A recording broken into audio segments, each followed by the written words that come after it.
Welcome into a brand new episode of the Rams Report presented by Prize Picks. Guys, today we are going to be discussing a number of Rams news topics, but one of the biggest is, did ESPN just reveal the Rams' perfect fit in free agency, the perfect player to round out everything else they've done this offseason? We're going to talk about that, but we've also got two other major news stories to discuss. Let's get into this thing with a bit of a run of show so you know what's coming on today's episode. We're going to start with a discussion of something that's kind of dominated Rams conversation on social media over the last couple days since the schedule release is kind of out of the window.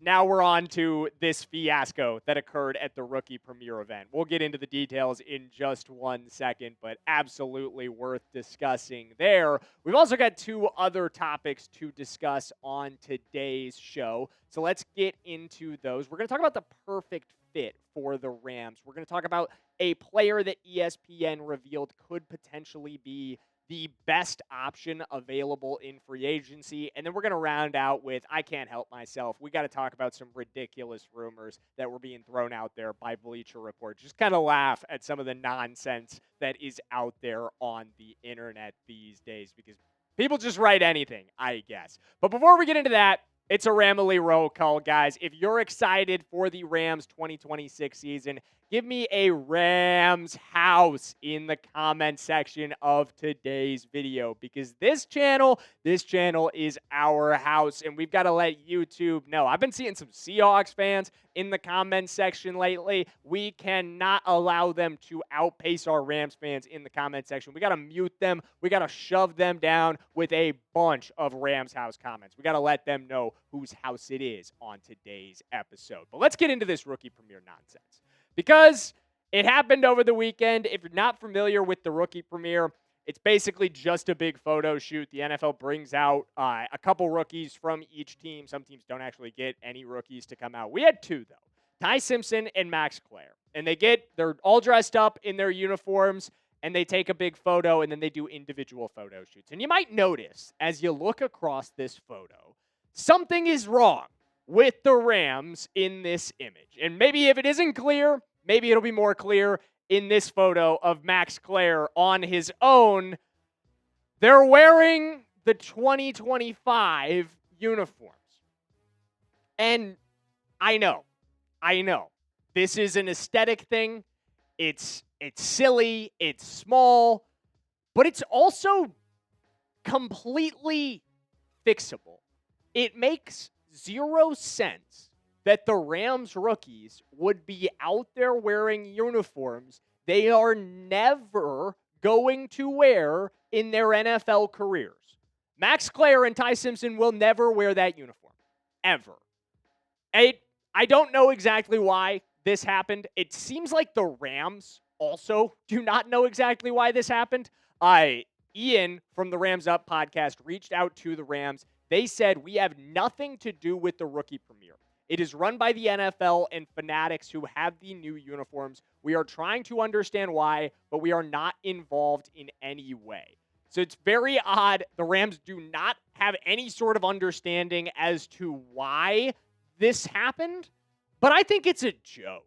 I'm not going to lie. And I don't think it's the Rams' fault. Let me be clear. Again, this does not appear to be the fault of the Rams. But this does matter, and it is really annoying. It's just a bad look at the end of the day that the Rams rookies are out there wearing the wrong uniforms. I think Fanatics has to do better about things like this in the future. And coming up soon, we are going to discuss whether or not the Rams should sign a top available free agent, what ESPN says is the Rams' perfect fit.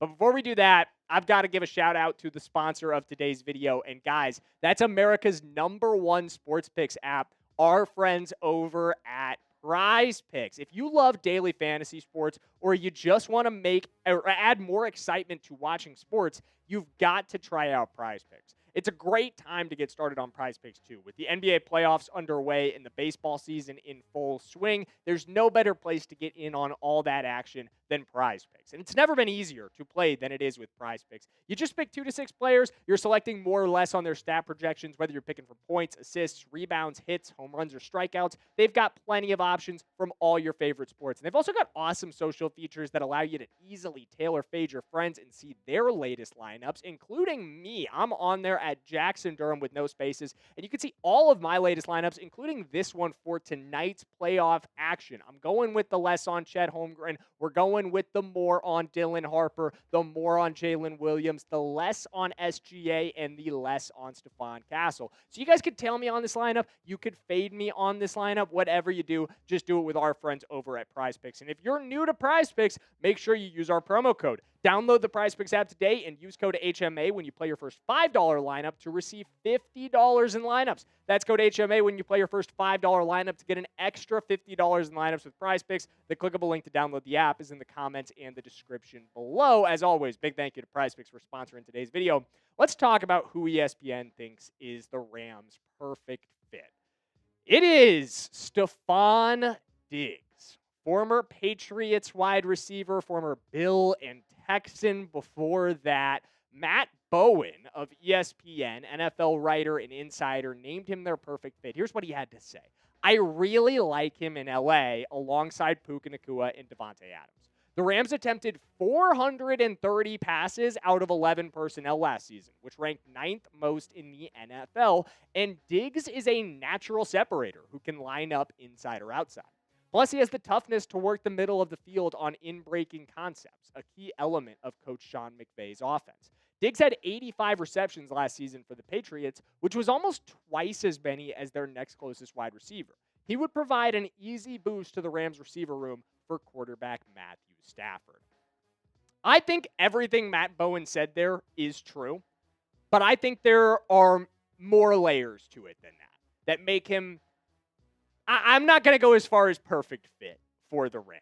I could see why it could work, but I could also see a number of issues coming up. So we're going to make a pros and cons list. Number 1, the biggest pro, this fixes your depth issue. Immediately, you no longer have to worry about the depth at receiver room, or at least, injuries can come up at any time, but you've done what you needed to do to prepare for them if they do. If Davante goes down, you can trust that Stefon Diggs can step up and replace some of that production. Is he Davante Adams? No, they're very different receivers stylistically, but you know Stefon Diggs can handle that volume. You know he can step in and be efficient with it, much more so than you do for Jordan Whittington. If Puka or Davante go down, it's the other guy and Jordan Whittington as your 1-2. That does not inspire me. I feel a lot better about one of Puka and Tay and Stefon Diggs than I do about one of them and Jay Witt. I think that's just hands down at the end of the day, right? This is a massive depth upgrade. And again, he's still highly effective. This guy went for 1,100 last season with the New England Patriots as the top option for them. And again, to Matt Bowen's point, it wasn't even close. He was the number 1 option in that offense. He had almost, over 1,000 yards receiving, 85 receptions, 4 touchdowns last year. He was still, he's not elite anymore. I don't think I would go as far as to call him an elite weapon at this point in his career. And of course, his volume is going to lower in this offense, but he would still be highly efficient and highly productive with the volume he was given. But there's 2 major issues that stand out to me. Number 1 is complex. Is he in our price range? And this is a question at the end of the day. I don't know the answer to it. I don't know what Stefon Diggs is looking to get from a contract point at this point in his career. There is absolutely a world in which Stefon Diggs says, you know what, I bid a lot of money. What I care about at this point is winning football games and being competitive. I'll take a little bit less to go be in Los Angeles where I know I have a real shot at winning a Super Bowl, where I know I have a real shot at putting that on my resume. Is that possible? Absolutely. Is it also possible that Stefon Diggs wants $17 million a year and that's part of why he isn't signed? Yes. That is absolutely the case. And if that is the case, then forget the whole equation because we're not bringing him in for $17 million to be the third option in this offense, especially when you consider something else that you have to bring up anytime you talk about Diggs. This guy has a lot of off the field of personal things that make you pause, to say the least. This guy, I'm going to call him diva incidents. And I think that is a really generous way of phrasing a lot of what has come up for him in his career. There is a lot of red flags here, but I think one of the biggest ones, at least from a Rams perspective, is he even okay with being the third option in an offense? Is that going to be a position where Stefon Diggs is like demanding more volume all year long and making a scene on the bench because he isn't getting 8 targets and yelling at Puka or yelling at Matthew Stafford? We don't need that. Like, that is, I'd rather have Jordan Whittington than have Stefon Diggs making a scene every week on the bench. But if he was okay with playing his role, I think these 2 points of this have to be considered. The massive upgrade he would be at the depth or at receiver 3 for you. And again, this dude as the third option in an offense, that is a scary, scary receiver core. But you make the call for me, Ramley. Are you in or out here? Give me an S if you want to sign Stefon. Give me a P if you want to pass on this and move on. I think I'm going P at the end of the day. I just can't get over the mental elements of this. Is he going to be okay with being that third option? If I could get a promise from him personally that he was and that he wouldn't do anything, maybe. But even then, that's never going to happen. So at the end of the day, it's just hard to feel comfortable.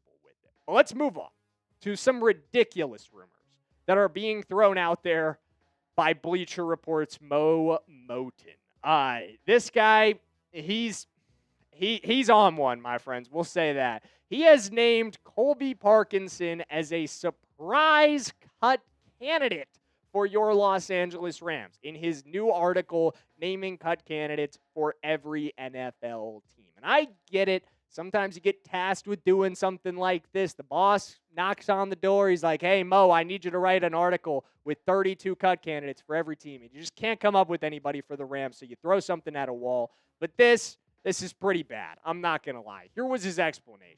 Colby Parkinson is a surprise cut candidate. He hauled in 43 passes for 408 yards and 8 touchdowns last season. However, the Los Angeles Rams have been hoarding tight ends in recent years. They selected Terrence Ferguson and Max Clare in the second round of the previous 2 drafts and signed Tyler Higbee to an extension. If the Rams keep 4 tight ends at the roster cutdown deadline like they did last year, Parkinson could be on the outs because of his contract. The Rams can save $7 million by cutting it. This is just not happening.